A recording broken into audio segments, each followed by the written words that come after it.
Hey Chicas, welcome to Coding for Chicks! Today we're gonna get an introduction to web development and we're gonna learn how to set up a web server. So let's get started. When you're working in web development, you have to know about HTML, about CSS, and about JavaScript. Those three are the key ingredients in all web development. So it doesn't matter if you're working with PHP or C# or Python or whatever, you always have to know about these three things.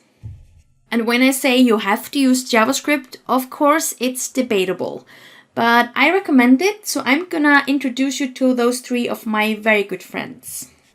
So what's the difference between them? Every time I'm trying to teach somebody about the difference between those three key elements, I think about a house plan. So if you have a house, you would like to, for example, have a wall. You would like to have maybe, for example, a roof, something like this. And you might want to have a door, like this. That part of the plan would be your HTML.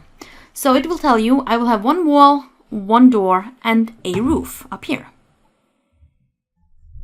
But what I shouldn't specify with my HTML is how big the wall is, for example, or what color we're going to use for the door. This is all supposed to be in the CSS.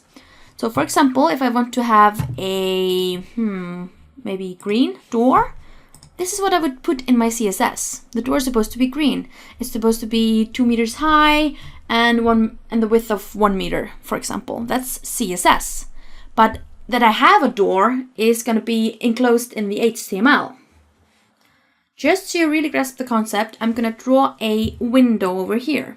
And the fact that I have a window is going to be in my HTML.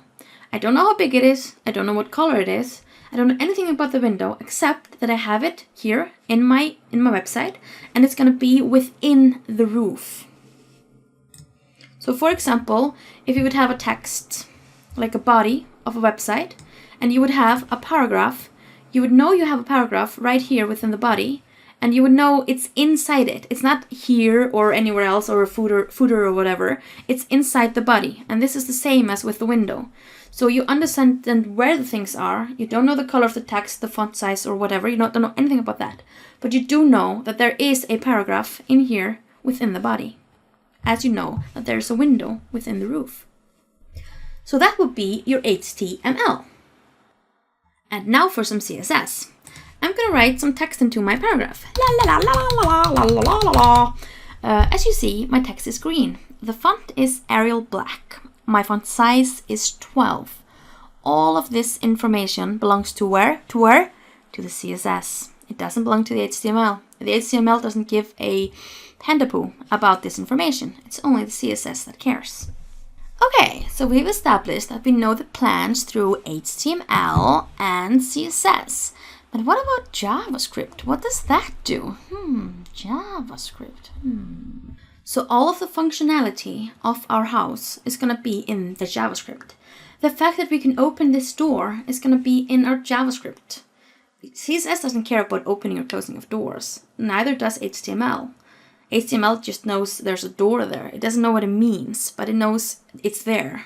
And CSS does only know that it's green. But JavaScript knows you can open and close it, and there's going to be a lock on the door, and that you need a key for it. All of this is what JavaScript is going to know. So HTML is the guy that knows you have a lock within your door. JavaScript is the guy that knows you need a key to open that lock, and that your door has a functionality of opening and closing. And CSS is, let's call it the girl that knows your door is green and that your lock is apparently maroon or brown. Okay, I'm sure you got it, guys.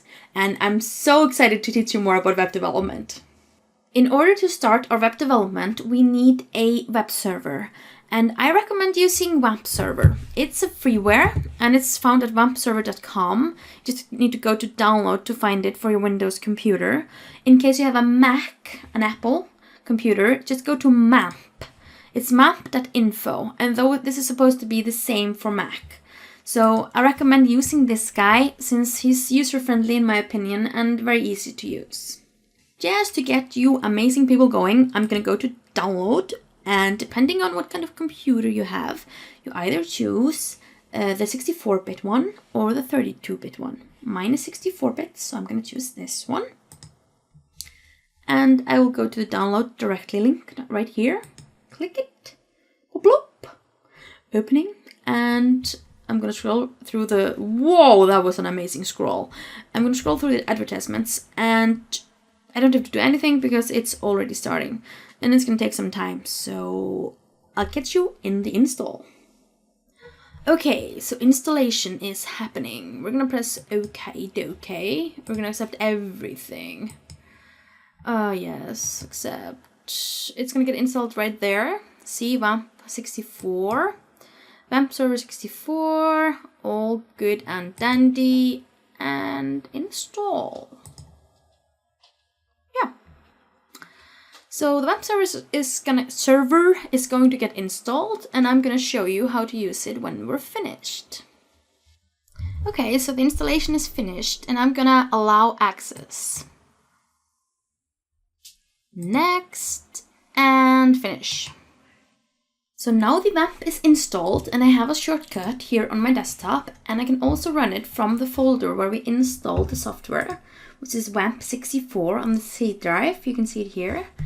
And it's going to be called Wamp Manager. So let's just double click and see what happens.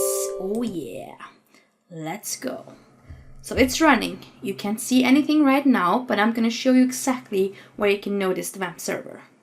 So I've zoomed in to my little taskbar right here.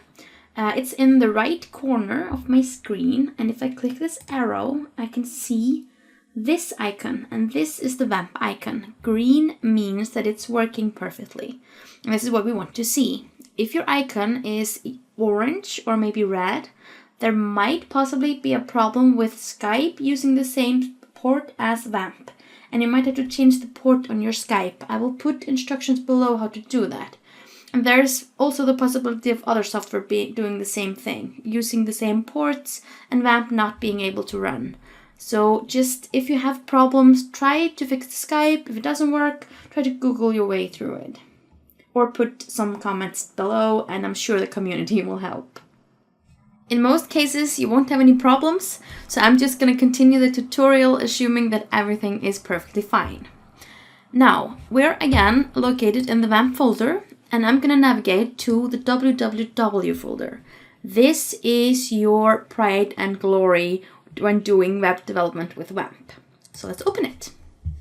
As you can see, there are a few files in the www folder. Those files are setup files for the Wamp.